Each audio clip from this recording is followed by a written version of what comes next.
আল্লাহ বলেন বন্ধু আপনাকে আমি কিরকম ভালোবাসি দুনিয়ার সবাইকে বললাম ওয়ালিল্লাহিল আসমাউল হুসনা ফাদউ বিহা আমি আল্লাহর অসংখ্য নাম আমার নাম ধরে ডাকো আপত্তি নাই কিন্তু আমার নবীর ব্যাপারে সাবধান ওয়ালা তাজালু দুআ রাসূল বাইনাকুম কাদুআ ইবাদকুম বাদ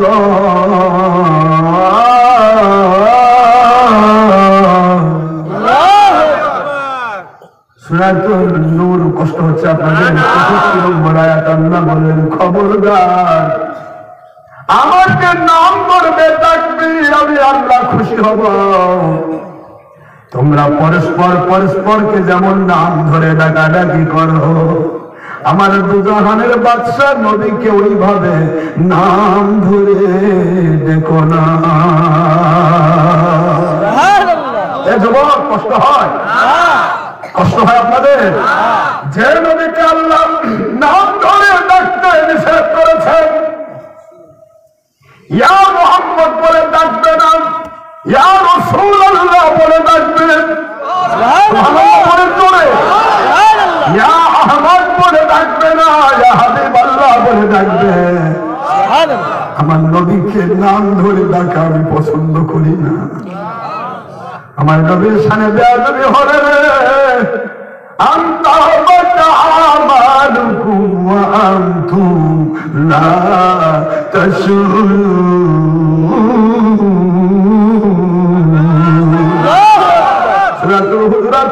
আল্লাহ বলেন আমার নবীর শানে যদি একটু বেয়াদবি হয়ে যায় আমার নবীর শানে যদি একটু বেয়াদবি হয়ে যায় নবীর কাছে উচ্চ যে কথা বলেছ নবীর সামনে হেঁটে গিয়েছ এতটুকু আমি আল্লাহ সহ্য করব না তোমার জীবনের সব আমল নামাজ রোজা হজ যাকাত সব বরবাদ হয়ে যাবে তুমি বুঝতেই পারবা না এই জন্য নবীর ব্যাপারে সাবধান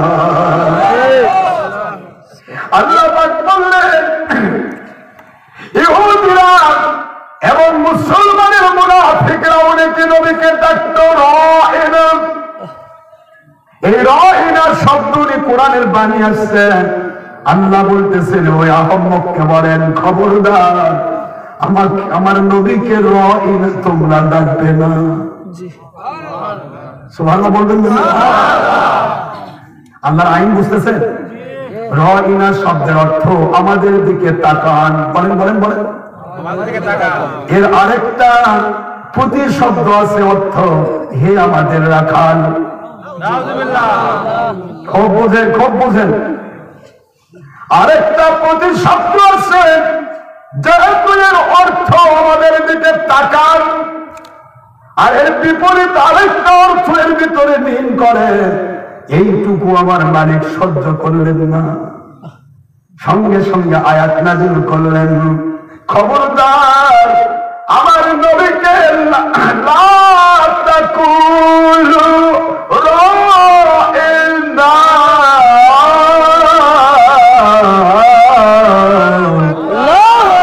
উযুরুনা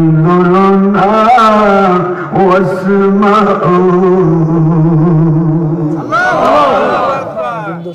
আল্লাহ বলেন খবরদার ইহুদিরা খবরদার মুনাফিকেরা আমার নবীকে তোমরা রাহিনা বলে সম্বোধন করো না আমার নবীকে তোমরা যদি ডাকতেই হয় বলো কুন উনজুরনা ওয়াসমাউ ও নবী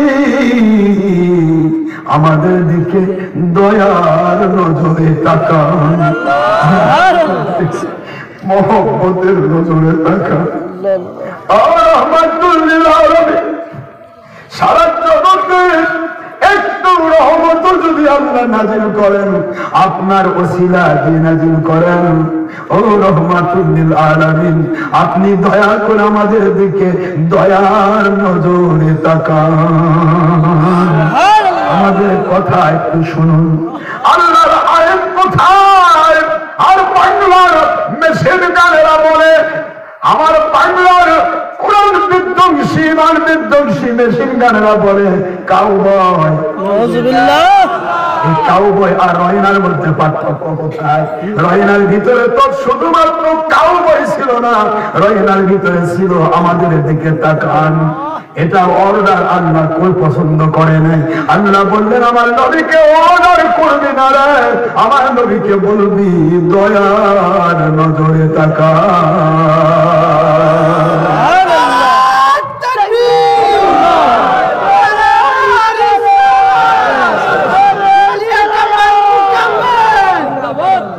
বাবাজি আমার, একটি শব্দের ভিতরে কাউবয় শব্দ আছে।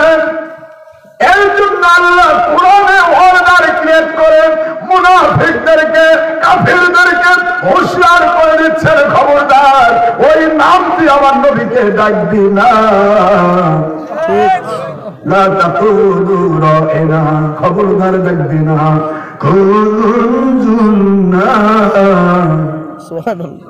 আপনি দয়ার নজরে তাকান। আমার নবীর সাথে বেয়াদবি করা যাবে না। আল্লাহ বললেন কত দূর আপনাকে উঠাইলাম নবী, আপনি মায়ের পেটের ভিতরে, মা সারা জীবন কূপের কাছে পানি নিতে গেল, 10 হাত দূর থেকে রশি দিয়া পানি তুলতে হলো।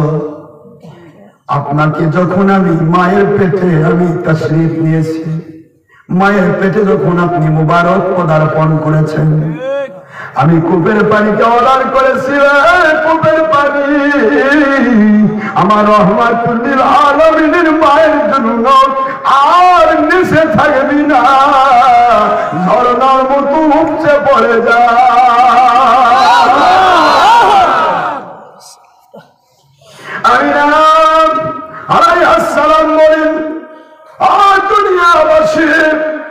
আমি সেই দিন বুঝতে পারলাম আমার পেটের ভিতরে সন্তান আছে। আমি জানি না সন্তান আসলে মায়ের কষ্ট হয়, কিন্তু আমার কষ্ট হয় নাই। সন্তান আসলে মায়ের পেট ফুলে যায়, আমার সন্তানের জন্য আমার পেট ফুলে যায়। সন্তানের জন্য মাকে যত কষ্ট পেতে হয়, একটা ব্যথা উপসর্গ আমার আসে নাই। আমি দেখি কূপের কাছে গিয়ে দেখি কূপের পানি উপচে উপচে পড়তেছে। আমি ঝর্ণাতে যেমন পানি ভরাই কলসি, আমি কূপের পানি ওই উপচে পড়া পানিতে কলসি ধরে পানি ভরে নিয়ে আসলাম। মুহূর্তের মধ্যে কূপের পানি 10 হাত নিচে নেমে যায়। কূপের পানি মার পেটে থাকা মুহাম্মদুর রাসূলুল্লাহ সাল্লাল্লাহু আলাইহি সাল্লামকে চিনে গো। বাংলার মেশিন গানার হলারেরা, এরা কয় নবী 40 বছরে নবী। কোথায় যাচ্ছেন? আইনাটা যাবেন। ও মাই ইয়ং জেনারেশন, হোয়ার আর ওই কাম টু মাই গ্রেট রাসূল মুহাম্মদ সাল্লাল্লাহু আলাইহি ওয়াসাল্লাম। That means the loves of Akhir Nabi is Iman. কোথায় যাচ্ছে? নবীর বিরুদ্ধে গেছেন, তা ফুস করে পড়া ফেলে যাবে। তলা বোঝেন আপনারা? যুবকেরা তলা বোঝেন? কোথায় তলা আছে? পকেট ভরা টাকা, কিন্তু তলাটা নেই। 5 লাখ টাকাও নেই। কি হলো? তলা নাই, পড়ে গেছে। ঠিক না? ঠিক বলে একটা ছোট্ট কথা বলি, আমার নবীকে ইনসাল করা যাবে না, ছোট করে দেখা যাবে না। আমার নবীকে বড় করেছেন কে? আল্লাহ। একটা আয়াত পড়েন আমার সাথে, সবাই পড়েন। বিসমিল্লাহির রাহমানির রাহিম।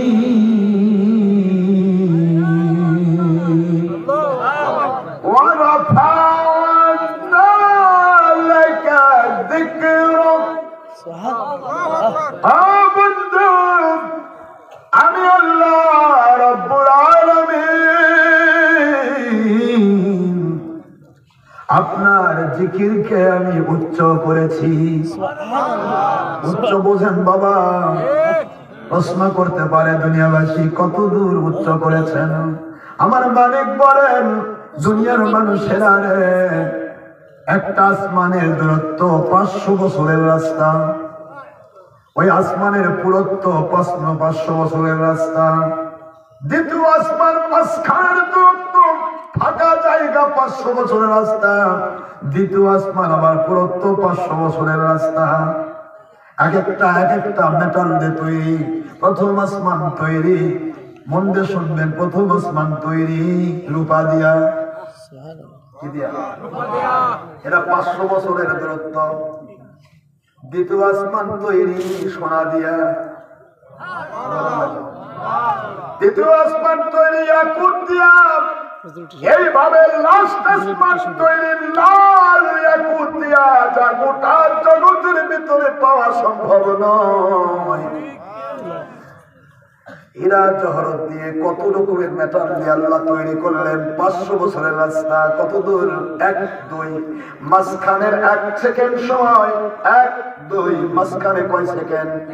এই 1 সেকেন্ডে যদি 1,86,000 মাইল বেগে চলে এমন কোন স্পেসশিপ, রকেট শিপ, এমন কোন দ্রুতগামী যানবাহন যদি দুনিয়ার কেউ বানাতে পারে, ওই 1,86,000 মাইল আলোর গতি সম্পূর্ণ একটি যানবাহন, উইদাউট স্টপেজ, বিনা স্টপেজে কন্টিনিউয়াসলি চলবে উপরের দিকে 500 বছর।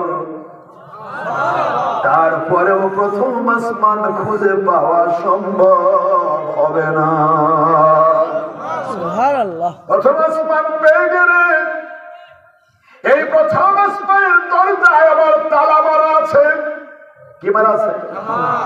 কেউ ঢুকতে পারে না। মিশকাত শরীফ খুলুন। আল্লাহর হাবিবকে যখন জিবরাইল আমিন নিয়ে যান, ফেরেশতারা বলে, কে গো, কে এসেছে?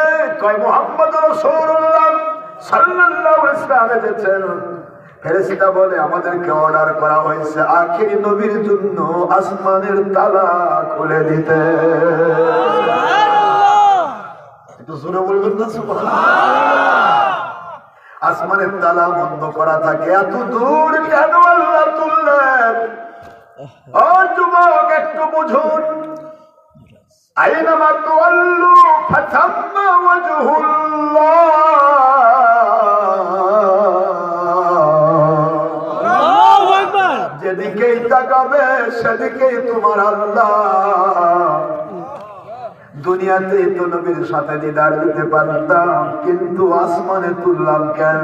প্রথম আসমান তুললাম, দ্বিতীয় আসমান তুললাম, তৃতীয় আসমান তুললাম, চতুর্থ পঞ্চম ষষ্ঠ সপ্তম সিদরাতুল মুনতাহা ডেঞ্জার বর্ডারের দ্বারা আমার নবীজি বলেন, নিচের দিকে যত দূরত্ব, এখান থেকে আরশে আজিম পর্যন্ত আরো লক্ষ কোটি গুণে বেশি দূরত্ব। সুবহানাল্লাহ। এই দূরত্ব পার করে আরশে আজিমে আপনাকে তুললাম আমার বন্ধু।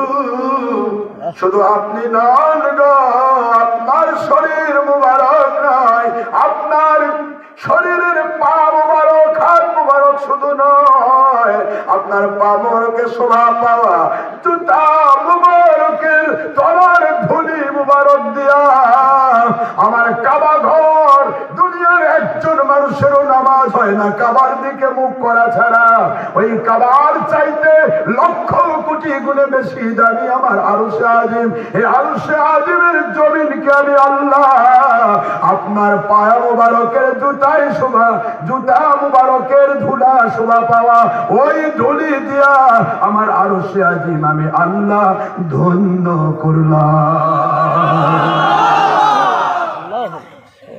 আমার নবীর মর্যাদা কোথায় আল্লাহ তুলতেছেন। আর 1.5 নম্বর মুন্সি কয়টি? 1.5 ব্যাটারি। 1.5 ব্যাটারি ছিলেন আপনারা? 5 ব্যাটারি এদিকেও লেগে থাকে, এদিকেও লেগে থাকে, সুইচ দিলে আলো হয়, দেখবেন তারের কাছে তার দেখা যাচ্ছে। 3 ব্যাটারি লেগে থাকে, 2 ব্যাটারি লেগে থাকে, 1 ব্যাটারি আছে, আরেক ব্যাটারি অর্ধেক আছে, এদিকেও লাগে না এদিকেও লাগে, ঘট ঘট করে নড়ে, আলো জ্বলে না, খালি নড়ে। এই ড্যারব্যাটারি মুন্সিরা সারাদিন ওয়াজ করবে, শুধুমাত্র লড়বে, কিন্তু হেদায়েতের আলো জ্বলবে না, এই নড়াচড়া করবে। আমার নবীকে কোথায় নামাইছে?